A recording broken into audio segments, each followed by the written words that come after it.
전쟁을 시작한 독일은 폴란드에 이어 프랑스를 침공합니다. 프랑스가 생각보다 빠르게 무너지자 이를 지켜보고 있던 이탈리아의 무솔리니는 1940년 6월 서둘러 프랑스의 남부 지역으로 병력을 투입시킵니다.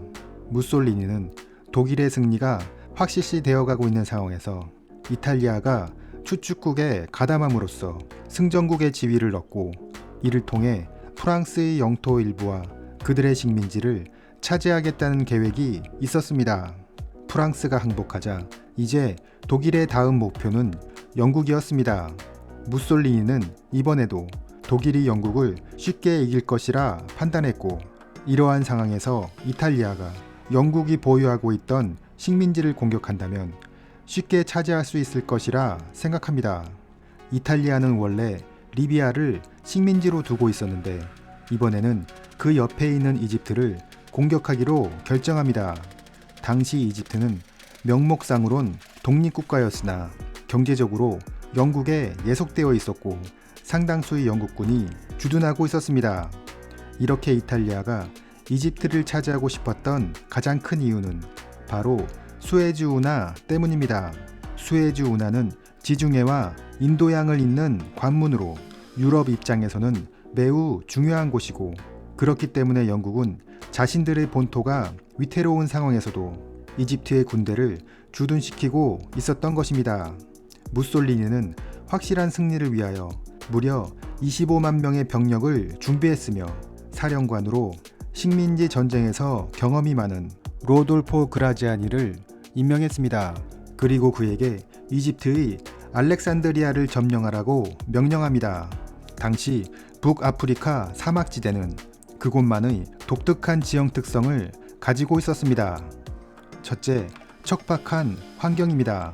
사막은 태양빛이 강렬하고 모래폭풍이 불었으며 밤에는 기온이 영하로 내려가 급격한 온도차를 보이는 등 사람이 활동하기 어려운 지역이기 때문에 유럽의 온난한 기후에서 생활했던 군인들은 이곳의 환경에 적응하기 어려웠습니다. 둘째, 한정된 보급로입니다. 북아프리카 지역은 북쪽이 지중해이고 남쪽이 사하라 사막이기 때문에 해안 지역에 몇몇 도시와 촌락이 형성되어 있으며 이들을 잇는 교통로가 거의 유일한 보급로였습니다. 따라서 수송선을 통해 보급품이 항구에 도착하면 이것들을 트럭에 싣고 수백 킬로미터의 도로를 이동해야 했기 때문에 이곳에서 보급은 승패를 결정짓는 가장 중요한 요소로 작용했습니다. 셋째, 단순한 지형입니다. 대부분 평평한 지형으로 이루어져 있기 때문에 방어하는 입장에서는 지형 지물을 이용하기 어려웠고 보급이 용이한 해안 지역에서만 방어가 가능했으며 공격하는 입장에서는 쉽게 우회 기동을 실시할 수 있어 이러한 사막 지역은 전술가의 낙원이라 불리기도 했습니다. 1940년 9월 8만 명으로 구성된 이탈리아군의 선발대는 리비아의 바르디아로 이동했으며 그곳에서부터 이집트를 향해 진격하기 시작합니다. 이 당시 이탈리아군은 완전한 차량화가 이루어지지 않아 상당수의 보병들이 도보로 이동해야 했는데 진격 속도가 하루 25km를 넘지 못했기 때문에 전차와 차량들도 그 이상의 거리를 이동하지는 못했습니다. 이탈리아군이 이집트의 국경을 넘자 영국군은 우선 싸움을 피하고 부대를 후퇴시키기 시작합니다. 당시 영국군은 이탈리아군을 상대하기에는 제대로 된 전력이 갖추어지지 않았기 때문에 전략적인 후퇴를 하기로 미리 계획되어 있었습니다.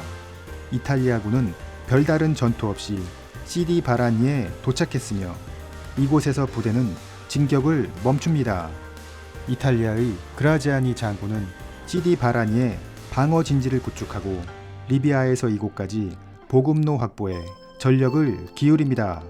그는 보급품을 충분히 확보한 후 이 새로운 기지를 발판으로 동쪽으로 공격을 재개할 생각이었습니다. 이렇게 이탈리아군이 진격을 멈춘 3개월의 시간 동안 영국군은 본국으로부터 전력을 보충하기 시작합니다. 직결된 병력은 영국군뿐만 아니라 인도군, 호주군, 자유프랑스군, 폴란드군도 포함되었으며 각종 전차와 차량, 야포, 항공기가 보급되었습니다. 양 군대의 규모를 살펴보면 이탈리아군 병력은 8만 명이고 전차는 120대였으며 영국군은 3만 명의 병력에 전차는 275대였습니다. 이탈리아군의 주력 전차인 M11 39는 무게 11톤, 37mm 주포를 장착하고 있고 전면 장갑이 30mm인 반면 영국군은 마틸다 전차를 보유하고 있었는데 무게 27톤, 40mm 주포, 전면 장갑 78mm 이상으로 비록 숫자는 35대 정도였지만 M11에 비해 압도적인 성능을 보였습니다. 1940년 12월 전력을 확충한 영국군은 드디어 반격을 실시합니다. 컴퍼스 작전이 시작된 것입니다. 영국군은 항공기의 정찰을 통해 이탈리아군의 진지 사이에 약 25km의 공백이 있다는 것을 확인하고 그곳으로 기갑부대를 투입시켜 이들을 고립시킨다는 계획을 세웁니다. 공격은 6회 공군이 동시에 진행했습니다. 영국의 항공기들이 이탈리아의 공군기지를 폭격하는 동안 해상에서는 영국군 함대가 시디 바라니와 해안 병참도로에 함포 사격을 실시합니다. 주력 부대가 메르사 마트루에서 시디 바라니로 진격하는 동안 제7기갑사단과 제4인도사단은 우회하여 이탈리아군 진지 사이를 뚫고 들어갑니다. 갑작스러운 영국군의 공격에 이탈리아군은 제대로 된 방어 전투를 치르지도 못하고 무질서하게 후퇴하기 시작합니다. 이 최초의 공격으로 4,000명의 이탈리아군이 항복합니다. 이제 영국의 기갑사단은 부대를 둘로 나누어 한 부대는 시디 바라니의 남쪽을 공격하고 다른 부대는 서쪽으로 우회 진격했으며 영국군 보병사단이 도시의 동쪽을 공격합니다.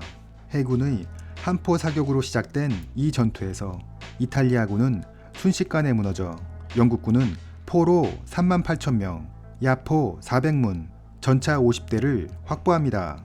반면 영국군의 사상자는 600명 정도였습니다. 영국군은 원래 이탈리아군을 이집트에서 몰아내는 것이 목표였으나 이들이 너무나 쉽게 무너지자 계획을 바꾸어 리비아의 바르디아를 향해 진격하기로 합니다. 이번 공격은 제7기갑사단과 제4호주사단이 맡았습니다. 바르디아에는 이탈리아군 45,000명이 주둔하고 있었지만 영국 공군의 공중폭격, 해군의 함포 사격, 그리고 기갑부대의 공격에 무너지기 시작했고 3일 만에 이탈리아군 4만 명을 포로로 잡고 460문의 야포를 노획합니다. 25만 명에 달했던 이탈리아군의 병력은 이제 절반가량으로 줄어 있었고 주력 부대는 이미 무너졌기 때문에 전투력이 약한 2성급 부대만 남아 있었습니다. 영국군은 다음 목표인 투브루크로 진격합니다. 투브루크항은 하루 만에 점령되었으며 영국군은 포로 3만 명과 야포 230문을 확보합니다. 이러한 방식으로 리비아의 도시들은 하나둘씩 영국군에게 넘어갔으며 도주하는 이탈리아군보다 차량을 이용하여 공격하는 영국군의 진격 속도가 더 빨랐기 때문에 포로의 숫자는 점차 늘어만 갔습니다. 영국군은 최종적으로 엘라 게일라까지 점령했으며 영국군이 확보한 포로의 숫자는 13만 명, 야포 1300문, 전차 400대, 장갑차 600대입니다. 이대로라면 수도 트리폴리까지 진격하여 리비아 전체를 영국군이 차지하는 것도 가능해 보였습니다. 하지만 영국군은 여기에서 진격을 멈춥니다. 이 당시 발칸 반도에서 이탈리아가 그리스를 침공했는데 그리스와 상호 방위 조약을 체결한 영국은 이곳에 북아프리카의 병력을 투입하기로 한 것입니다. 따라서 우선 영국군 2개 사단이 그리스로 차출되었는데 이에 대해 북아프리카의 영국군 장교들은 불만이 매우 많았지만 상부의 지시에 따를 수밖에 없었습니다. 또 하나의 이유는 길어진 보급선입니다. 사막에서 해안 도로를 이용한 보급선은 생명선과도 같은 것인데 영국군이 너무 빠르게 진격하여 보급선이 길어졌고 영국군 지휘부는 이에 대한 부담감을 느껴 부대의 진격을 멈추게 한 것입니다. 북아프리카의 상황이 이렇게 되자 독일은 고민에 빠지게 됩니다. 처음에는 무솔리니가 멋대로 군대를 이동시켜 결과적으로 패한 것에 대해 히틀러는 상관하고 싶지 않았지만 이렇게 되면 지중해의 제해권을 연합군이 차지하게 될 것이고 그것은 이탈리아와 남부 프랑스까지 위험할 수 있다는 것을 뜻하기 때문입니다. 히틀러는 상대적으로 빈약한 독일 해군을 투입할 수는 없었기 때문에 자신들의 강점인 전차 군단을 보내기로 하고 기계화 사단과 기갑 사단을 보내기로 했으며 이들의 지휘관을 에르밀 롬멜로 결정합니다. 그리하여 사막의 여우 롬멜이 북아프리카로 투입됩니다. 이상으로 컴퍼스 작전이었습니다.